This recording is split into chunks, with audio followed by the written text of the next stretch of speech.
tubyuke duhaguruke rimwe twese. Isi ntidukunda, twirwaneho. Niyo ntego y'uyu munsi, twirwaneho tudashira, twiha agaciro, twitange, dutange umwanya wacu, dutange ubushobozi dufite bwose. Ndahamya neza ko imbaraga dufite turakoresha na 30%. Duhaguruke rimwe twese, intambara yarangira vuba. Nimba duhaguruke rimwe twese, twashiraho iherezo. Nta bandi dutegereje bazadutabara.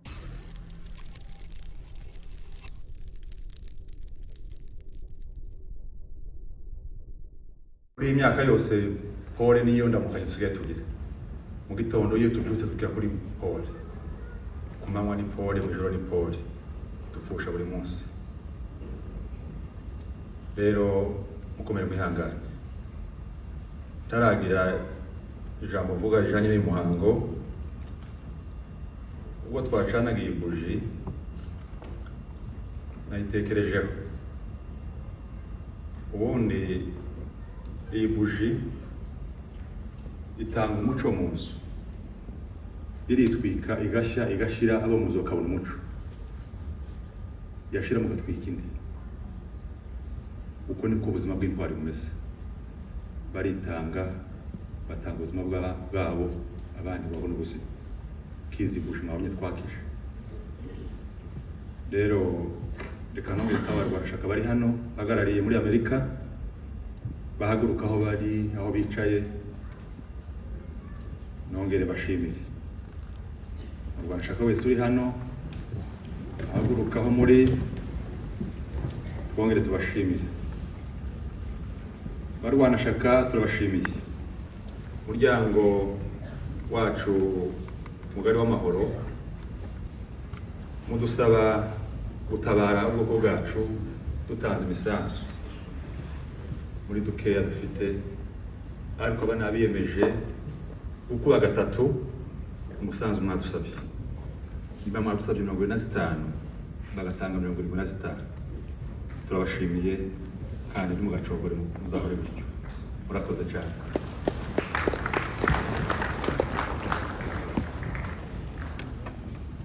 Ico dusigaje ni kimwe. Yesu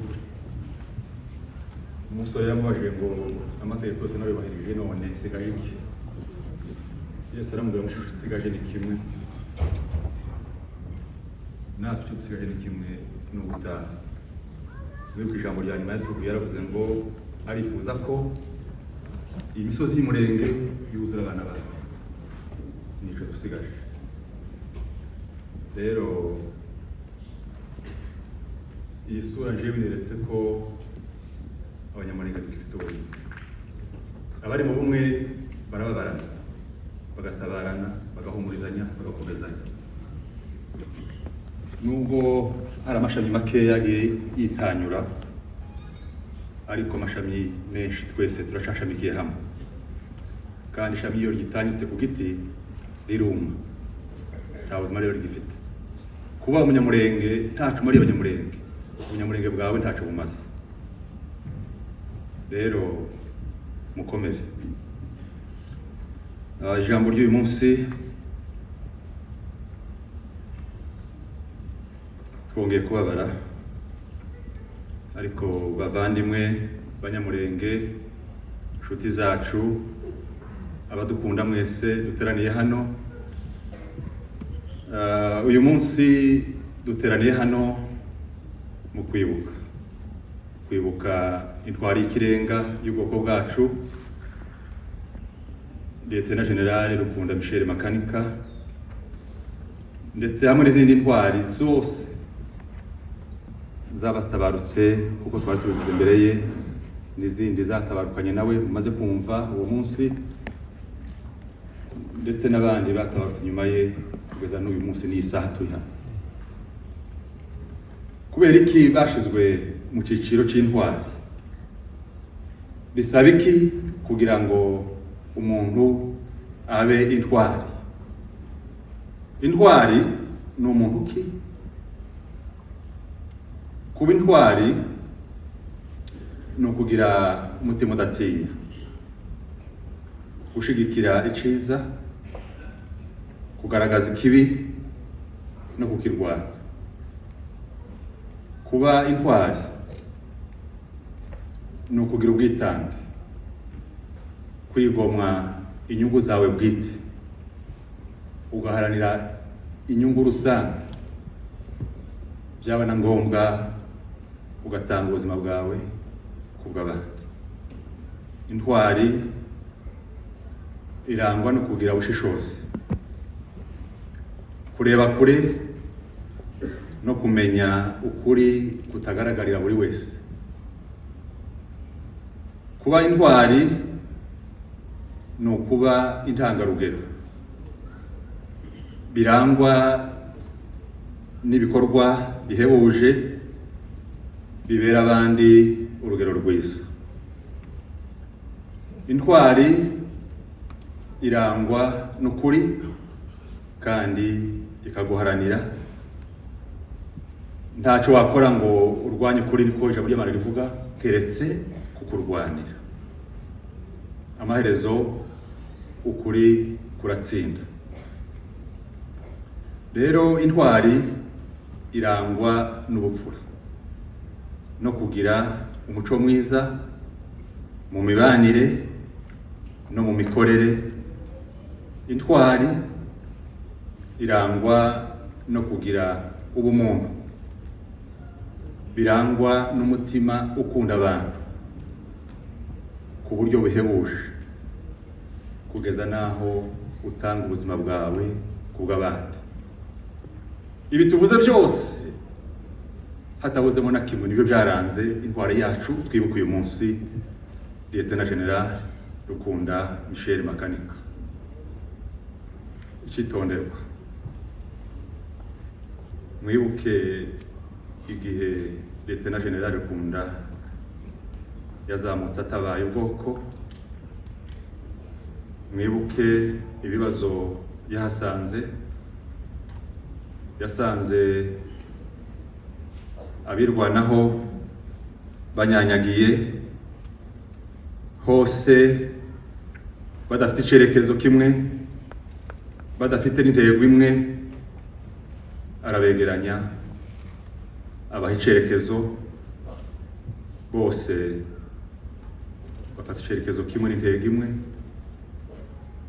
yubaka twirwaneho imwe, twirwaneho yumva twese ico turwanira cyo kubaho kwacu duhuje umutima, bose babihuriyeho, kuva mu Rurango kugeza mu Rugezi na za Bibogobogo n'ahandi hose. Lieutenant General yasanze umunyamurenge ku isi ntawe wamuhaga ibyiringiro byo kubaho, ariko umunsi yahagaze mu misozi y'Umurenge atabaye, aho umunyamurenge yari ari hose ku isi, yumvise icyizere ko hari ugiye guhagarika inkota iri ku bwoko bwacu. Bituma ibitekerezo byacu twese bihurizwa muri Makanika. Rero Lieutenant General ni umugabo wazamutse gutabara. Twese turibuka nk'uko bamaze kubivuga, ntacu yari afite mu ntoki ze, ariko akoresha ubwenge bwe n'ubuhanga bwe. Inkoni z'umwanzi zisanga mu maboko ye, aba arizo abakubitisha, abaza kubitisha umwanzi. Twese turabizi ubwoko bwacu turi mu kaga gakomeye. Imyaka 9 irashize twicwa buri munsi, tuzira uko dusa, tuzira uko twaremwe. Niki dusabwa rero gukora? Nimba dufite umutima w'ishaka no gukunda ubwoko bwacu, tidushobora kubutererana mu bibazo nk'ibi. ikibazo cy'ubwoko ukugira icawe. Umunyamurenge ni wewe, umunyamurenge ni jewe. Twishire umwanya w'abasigaye mu gihugu barishwa buri munsi, tubabarane nabo, tubabazwe n'ubwicanyi leta yacu dukorera, ndetse na leta y'u Burundi yaje gufasha leta ya Kongo kwica abaturage bayo, abaturage mu bwoko bw'abatutsi muri rusange. Rero nshuti, ubwoko bwacu tumaze imyaka 9 dutakirisa, isi yose twaratabaje, dukomeje no gutabaza. Ijwi ryacu tugashaka kuryumva. Ubwoko bwacu duhaguruke, twakirane uyu mutwaro w'intambara batwikoreje. Abantu bamwe ntibakirane imitwaro, tibatabara, bashaka kwirebaho gusa, bakaba banyamwigendaho, abandi bakagira ubwoba bw'ubuzima, bagatinya no gutanga umusanzu. Dukanguke, tubyuke, duhaguruke rimwe twese.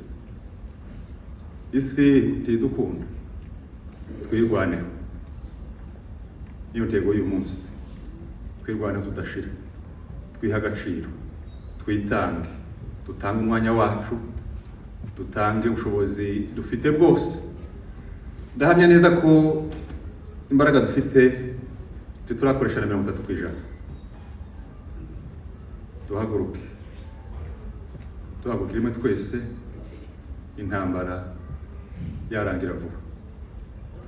Nimba duhaguruke rimwe twese, twashiraho iherezo. Nta bandi dutegereje bazadutabara, nibwo twenyine. Turi kumwe n'Imana yacu, nubwo yatinda amaherezo izadutabara.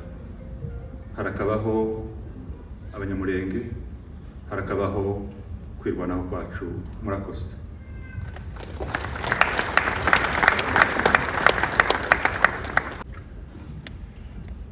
Mu bisanzwe umuntu wese wavutse azapfa. Usually everyone will die at some point. Ariko hejuru yuko ko dufite iyo deni ko tuzopfa kubera ko twavutse, abanyamurenge tukagira izindi mpfu zacu twihariye twenyine. But even though everyone will die, but us Banyamulenge have a particularity in the way we die. Izo mpfu rero nuko dupfa tuzira uko Imana yaturemye. The kind of death that we die are because of who we are. Nizo ziriya mpfu zose tuzi muzamumva hano. Dufite abasaza bazibonye, abatarazibonye nabo barazibwiwe. Izo zose twahuye nazo twazize yuko Imana yatugize uko tumeze ubu. So all of the death that we've been hearing about from the elders to the current generations, this is all because of how God created us. Tuzi abantu bacu bapfuye bamwe twebwe tutarabaho. There are people who were killed before I myself was alive. Muzi za masakre zabaye muri 64 na gatandatu. You've heard about the massacres in 1964. Abapfuye kuri Kirumba, abapfuye ku Gatongo, those who were killed in Kirumba and Gatongo, abapfuye mu Kirambo, those who were killed in Kirambo, abapfuye ku Munanira, those who were killed in Munanira, abapfuye mu Mutambara, those who were killed in Mutambara, abapfuye mu Minembwe barimo bakarani, abapfuye Inganji barimo barusimbi, those who were killed in Minembwe and Ganji. Abo bose bishwe kubera uko Imana yabaremye. All of those were killed because of who they were. Hakaba rero abandi indi kategori ya kabiri kuri abo ngabo nabapfuye bahaye barwana ngo tureke gushira. And the second category are those who were killed while fighting so that we can survive. Nyuma yo kubona twicwa kubera uko Imana yaturemye, after we've seen that we're being killed for what God created us for. bari abantu baguye ibaraka amagana nta kindi bazize nuko Imana yabaremye. Those who were killed in Baraka were killed because abaguye mu Kamanyoro nta kindi bazize nuko Imana yabaremye. Similarly, those who were killed in Kamanyola, abaguye Kalemi abaguye muri Vyura nta kindi bazize nuko Imana yabaremye. in Kalemi, in Vyura, all of those were killed because of how God created them. ariko icyaduteranije no munsi nabapfuye bahaye banga ko abantu bashira. But we are gathered here to remember those who stood up and to fight so that we can survive. Nukuvuga rero nizo ntwari zacu. Those are the heroes that we're speaking Izo about. ntwari zacu zose zibumbiye muri Lieutenant General Michel Rukundo. So all of those fallen heroes, we see them through Rukunda Michel. Duhaye tumuvuga rero tuba tuvuga bariya bose bapfuye bahaye bashaka kurengana urugo. So when we speak about Rukunda Michel, we're speaking about everyone who died alongside while fighting so that we can survive. Aba rero bapfuye bamaze kubona ko tugiye gushira twababumbiye bavuze ijambo ryiza cyane ngo babumbiye muri Michel nibo no munsi baduteranije hano tutibagiwe ko bahagurukijwe nari amasakire yose tumaze kuvuga. So we're here to remember all of those who stood up, and even the Burundian says that we're here to confront those who were brought here in the same goal to fight for themselves.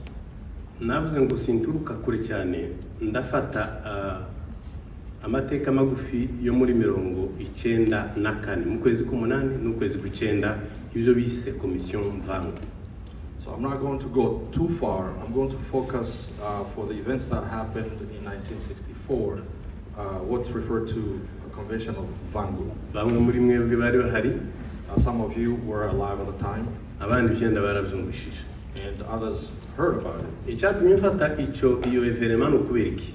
Why am I choosing this particular event? Icyatumye mfata iyo evenement nuko ibyavuyemo recommendation zavuyemo zisa n'intambara ndeturwana no munsi. This particular event, I'm referring to it because the outcome of that event is what we're fighting. Commission Vangu yabaye constituée bayituma muri Nord na Sud Kivu kuza kumenya ibibazo bihari nyuma y'intera hamwe XFR fraude buzimaze kwiverse hari hakurya iwacu imiliyoni n'imiliyoni. Because from that convention or that event, Vangu, people were sent to come to study the areas in North Kivu and South Kivu after the genocide. Interahamwe were in the area. Muzosoma iyo komisiyo washaka kumenya makuru yayo ku page ya 83 kugeza ku 120 ndagira ngo ni document hari igifaransa bazasoma igifaransa.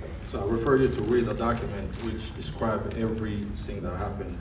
Ubwo baraje babona amakushe yose amoko yose. So the people who were sent came and visited everyone. Ariko cyandangaje muri iyo nakuyemo amajambo atatu yantangaje gushika ubu nyine tucatumye mvuga ngo niyo ni bavuga bukeye. So there are a few things that surprised me because, and I'm going to come back to it.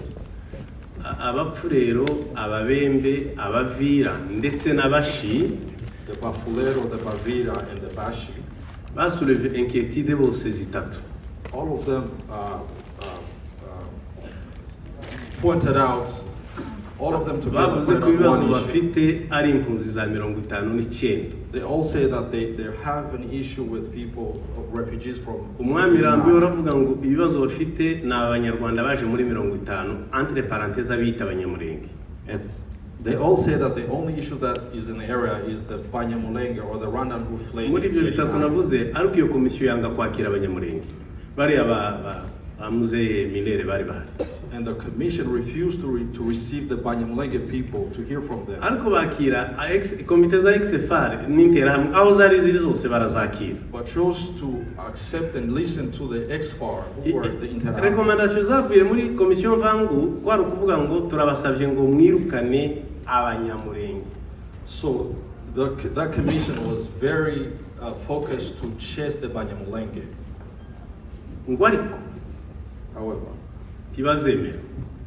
they will not accept. Uko rero kuvuga ngo ntibazabyemera nuko bari bazi ko turengana. Bagende muzoisome muzobisanga mu niyo tuvuze ngo tubirukane. Tugerageze kubakura ruguru kuva mu biyogobogo na Minembwe n'ahandi. Commission mufate strategy zose zishoboka tibazatwemerera.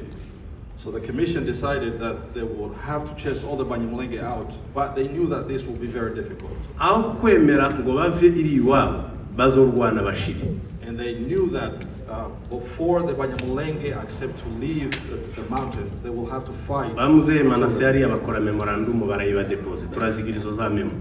Ni gute mwoza kureba ibibazo by'abantu bari hano muri Uvira na Fizi na Bukavu mukanga kwakira lezakize ni uko bose nitwe bwaruko basidaka. So, and people were asking themselves, how could you come to hear from the populations and you fail to speak to those who are being ndakeka ko batari bazi ko bakiri intera hamwe ariko komisiyo tumaze kubona ibitabo dusanga bakiriye delegation z'intera hamwe. Nobody knew that they have received this commission from kandi muri iyo komisiyo ababembe bavuze ko n'abapfurero ko hari training ikomeye cyane y'abanyarwanda mu Rubirizi n'iy'abarundi kubwe mu Ruvungi ati bafite training nini icyo dusabira ziriya mpunzi no kubakorera amatoilette meza ariko icyo kumwe tubasaba nka guverinoma ya Kinshasa mutwirukanira abanyamuri. So they asked the government to care for the refugees that were in Sange, but all the other population asked that all Banyamulenge be kicked out. Umuntu akibaza ngo icyatumye bavuga ngo niyo tubabwiye gutyo nimudafata ingamba n'ibikoresho bikomeye bazabyemera wese wo kwibaza ngo niki cyatumye bavuga gutyo muzoyisome muzobisangamo. So all of those tribes warned the government. They say you need to come with heavy artillery because these people will not accept. Icyatumye bavuga gutyo nuko bari bazi ko murengana. And they say that it would be difficult to chase you out. They knew that you were being falsely accused. Bari bazi ko ni twari tubarenganya abangaba nibave hano duturane na zino ntera hamwe n'abantu ba FDLR baje kubahani wacu. So they were aware that they were being falsely accused, but they were okay to live with the internal. Buriya decision yasohotse muri 1995 ivuga ibiryo yo kutunyaga ubwene gihugu naho ngaho byari byavuye mu ma différentes commission y'ama communauté ababembe abapfurero n'abavira niyo nico cyifuzo bari batanze muri Kinshasa. So they even had a wish to remove nationality from our people. It came from all those. Nabiriya Rwabanji buriya yavuze ibyanditse ibyo amategeko yasohoye. So they were going by what was written in those conventions. Ako karengane rero kuvuga ngo ntibazemera kurengana umuntu yo kwibaza ngo niziye mpamvu nuko bazi ko hari haruguru ari iwacu. They knew very well that mountain in Mulenge basogokuru barahabatanze ari abapfurero ari ababembe nta numwe wadutanze iri ya ruguru. They knew that our forefathers were there first before even. Buriyo tugiye ku kibazo cya autochtone bakunze kuririmba cyane kitaba no muri constitution ya Congo when they refer about the being autochtone in the area. Buriya autochtone ni siribaze ya territoire iwanyu iyo bavuze ngo uri mu autochtone iwanyu ntiwo kumbura muri baza yi uzokumbura ku mugogo uzokumbura mu gahwera uzibuka mu rurambo uzibuka mu minembwe uzibuka mu ibogobo umuntu ufite autochtone ni iwanyu ni hariya kwa baso na basogokuru na basogokuruza. Autochtone is the land where your forefathers. Kandi muri kariya gace rero ntabwo bakadutanzemo. And we were there before them. Basogokuru hariya bahiciwe n'intare kugira ngo bahabe. Our grandparents had to even fight. Nta muryango udafite abapfuye kugira ngo babe hari haruguru. A lot of people have families who died while fighting. Dufite umwanya wo kuvuga amazina y'abantu baguye hariya basogokuruza kugira ngo tubone uko tuhaba. We cannot list all the names of people who died. Ariko ntangirira bukeya reka dutangirire muri 64. So let's start from. Ya jambo bavuze ngo ntibazemera. The word which they say that they will not accept. Nyuma yo guterwa muri ribaye muri 64 in 1964. Mwakoze kuntwari mushishikarori. I heard you mention Mushishikarori. Bamaze kubona ko bidakunda. After they've seen that this will be not an easy baravuze ati duhaguruke tuje kwitega igitero tureke gushira nti tuzovane wacu. So the people say that we're not going to stood and watch while he's being killed. Uwo munsi yapfanye n'undi mugabo kuri Gafinda.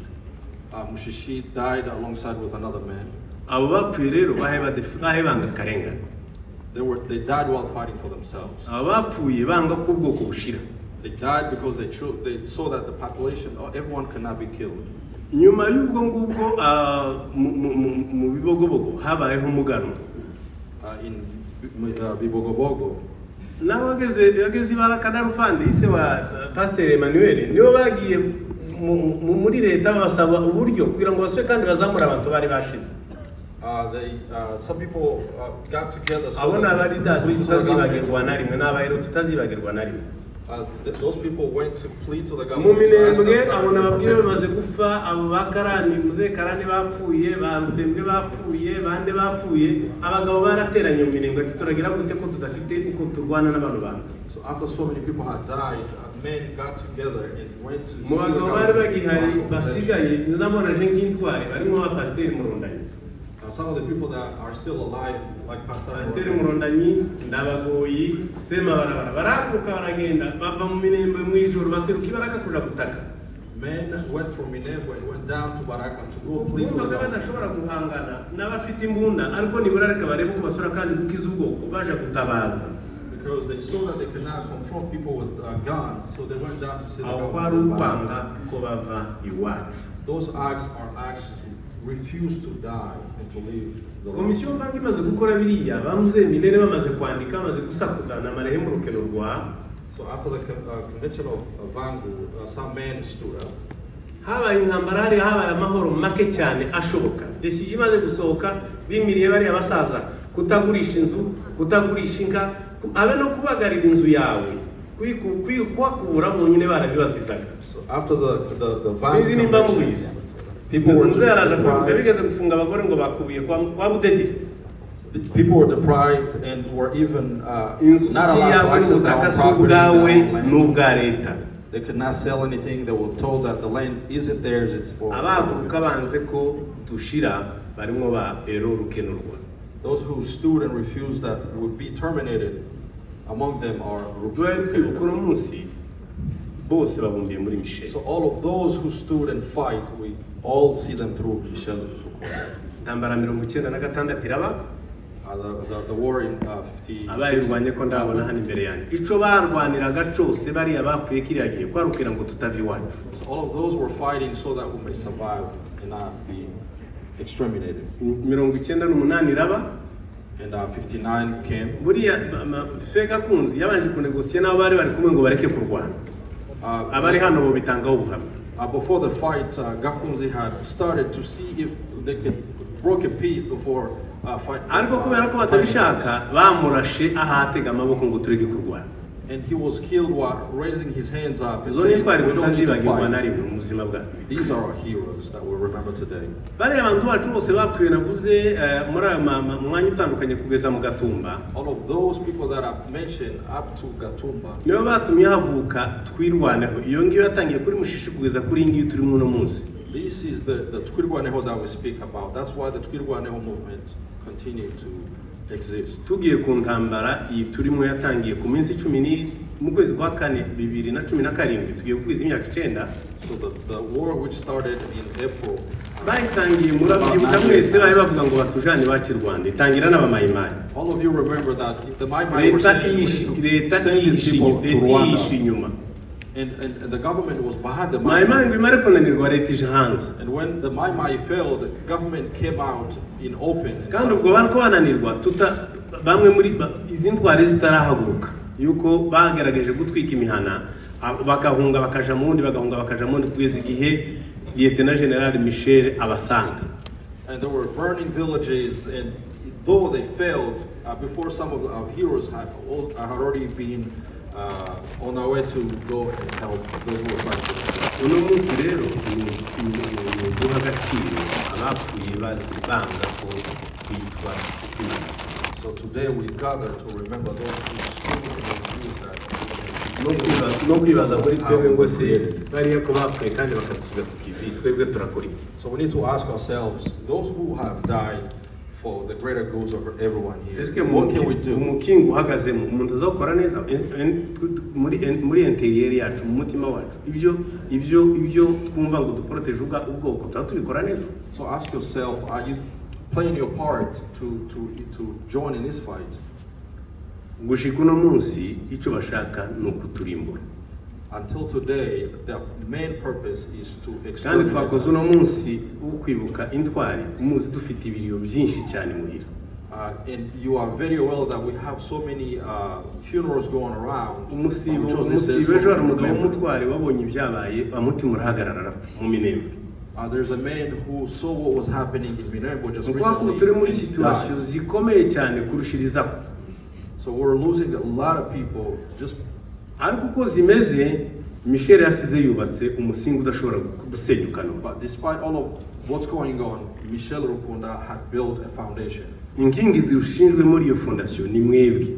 So the foundation which he started is made by you. Abari kuri linye ya mbere ni bari abatushije ubutwari bakagenda bakajayo. So those who are at the front line are up there.